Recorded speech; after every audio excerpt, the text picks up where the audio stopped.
രഹസ്യമായിട്ടുള്ള നീക്കമാണ് പോലീസിന്റെ ഭാഗത്തു നിന്നും ഉണ്ടായത്. അതായത് മുൻപത്തെ 2 അനുഭവങ്ങൾ, 2 പരാതികൾ, അതുമായി ബന്ധപ്പെട്ടുള്ള നടപടിക്രമങ്ങൾ പക്ഷേ രാഹുൽ മാങ്കൂട്ടത്തിൽ മാത്രം പോലീസിന് മുന്നിൽ ഇല്ലായിരുന്നു, മുങ്ങുകയായിരുന്നു. ഈ സ്റ്റേറ്റ് വിട്ടുവരെ ചെന്നിട്ട് പോലും രാഹുൽ മാങ്കൂട്ടത്തിലെ കയ്യിൽ കിട്ടിയിട്ടില്ലായിരുന്നു. ആ ഒരു പ്രശ്നം ഈ 3ാമത്തെ കേസിൽ ഉണ്ടാകരുത് എന്നുള്ള നിർബന്ധം അത് ലക്ഷ്യം കണ്ടിരിക്കുകയാണ്. പോലീസിനെ സംബന്ധിച്ച് ഇപ്പോൾ ചോദ്യം ചെയ്യലും പുരോഗമിക്കുന്നു. മുഖ്യമന്ത്രിക്ക് മുന്നിൽ നേരിട്ട് വന്ന പരാതിയാണ്.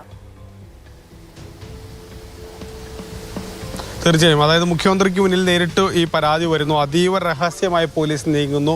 ഒരു പഴുത് പോലും ലഭിക്കാതെ, രാഹുലിനെ രക്ഷപ്പെടാൻ ഒരവസരം പോലും നൽകാതെ പോലീസ് നീങ്ങുകയും രാഹുലിനെ കസ്റ്റഡിയിലെടുക്കുകയും ചെയ്തു. അതിൻ്റെ CCTV ദൃശ്യങ്ങളാണ് നമ്മൾ പങ്കുവയ്ക്കുന്നത്. KPM ഹോട്ടലിൽ നിന്ന് രാഹുലിനെ കസ്റ്റഡിയിലെടുത്തതിന് ശേഷം കൊണ്ടുപോവുകയാണ്. KPM ഹോട്ടൽ എന്ന് പറയുന്നത് രാഹുലിൻ്റെ രാഷ്ട്രീയ ജീവിതത്തിൽ ഒരുപാട് സംഭവ വികാസങ്ങൾ നടന്ന ഹോട്ടലാണ്. തെരഞ്ഞെടുപ്പ് കാലത്തൊക്കെ തന്നെ പ്രധാന നേതാക്കൾ പലരും അവിടെയാണ് തങ്ങിയിരുന്നത്. അന്ന് ഉണ്ടായ നീലപ്പെട്ടി വിവാദമൊക്കെ നടന്ന അതേ ഹോട്ടലിൽ വെച്ചാണ് വീണ്ടും രാഹുൽ ഇപ്പോൾ കസ്റ്റഡിയിലാകുന്നത്.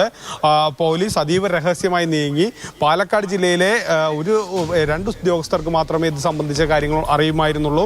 ഒന്ന് പാലക്കാട് SP-ക്കും പിന്നീട് പാലക്കാട് SP ചുമതലപ്പെടുത്തിയ ഷൊർണൂർ DYSP മുരളിക്കും. ഇവർക്ക് 2 പേർക്ക് മാത്രമേ പാലക്കാട് ജില്ലയിൽ ഇത് സംബന്ധിച്ച് ധാരണയുണ്ടായിരുന്നുള്ളൂ. അവർ ഈ സംഘത്തോടൊപ്പം ചേരുകയും മുരളി കൂടി, DYSP കൂടി ഒപ്പം ഈ സംഘത്തോടൊപ്പം ചേർന്നാണ് ഈ രാഹുലിനെ കസ്റ്റഡിയിലെടുക്കുന്നത്. ആദ്യം വിസമ്മതിച്ചെങ്കിലും പിന്നീട് കാര്യങ്ങൾ മനസ്സിലാക്കി കേസിൻ്റെ വിവരങ്ങൾ പറഞ്ഞപ്പോൾ രാഹുൽ ഒപ്പം വരികയായിരുന്നു എന്നുള്ളതാണ് മനസ്സിലാക്കാൻ കഴിയുന്നത്. ആ റൂം കഴിഞ്ഞ് പിന്നീട് ലോഞ്ചിലൂടെ പോകുന്ന ദൃശ്യങ്ങളാണ് CCTVയിലൂടെ പുറത്തു വന്നിട്ടുള്ളത്. രാഹുലിനെ പോലീസ് സംഘം നിരീക്ഷിച്ചിരുന്നു. രാഹുൽ ഒറ്റയ്ക്കാകുന്ന സമയത്താണ് ഇത്തരത്തിലൊരു അറസ്റ്റിലേക്ക് പോലീസ് കടന്നത്.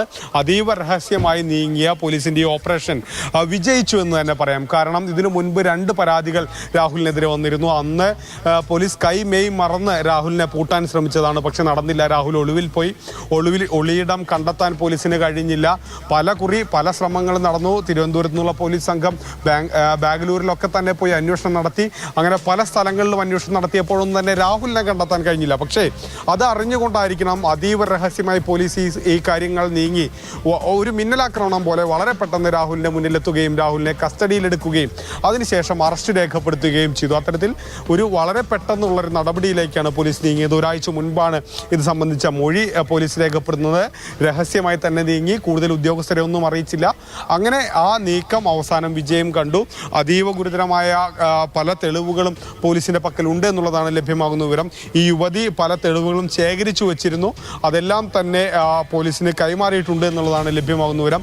പത്തനംതിട്ടയിലെ ഒരു കേന്ദ്രത്തിൽ വെച്ചും അതോടൊപ്പം തന്നെ പാലക്കാട്ടെ ഒരു കേന്ദ്രത്തിൽ വെച്ചും പീഡനം നടന്നു എന്നുള്ളതാണ് ലഭ്യമാകുന്ന മറ്റൊരു വിവരം. ഏതായാലും രാഹുലിനെ അടിമുടി പൂട്ടാനുള്ള തെളിവുകൾ ഈ യുവതിയുടെ കയ്യിലുണ്ടെന്നും അല്ലെങ്കിൽ അത് പോലീസിന്റെ കയ്യിലുണ്ടെന്നുമാണ് ലഭ്യമാകുന്ന വിവരം.